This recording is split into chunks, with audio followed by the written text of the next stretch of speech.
Masyado na mga nagmamadali. Porke sinabi nung Sabado na gusto niyang pumunta, inimbitahan niyo agad. Come on. Nakakabiyahe nga eh. Hindi ba niya kaya magpahinga sa Maynila? Kasi yun ang dahilan eh. Ang sabi, bumalik daw kasi siya ng Davao noong October 17. Matanda na, tapos ang dami pang ginawa.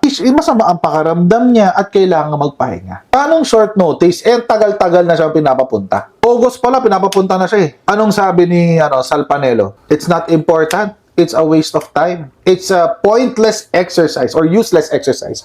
Kung useless exercise, ba't ayaw yung one time, big time para tapos na, di ba? Sabihin niyo na lang, a-attend kami for isang hearing lang. Matanda na ako, di na ako nakakabiyahe ng maayos, madali na ako mapagod, attend ako one time lang. Ang problema sa mga Duterte, sa tatay tsaka doon sa tatlong magkakapatid. Para silang demonyo, para silang diablo. Pag binigay mo yung kamay mo, hihingiin pati buong braso. Aabusuhin nila yun. Sasagarin nila yung pang-aabuso noon.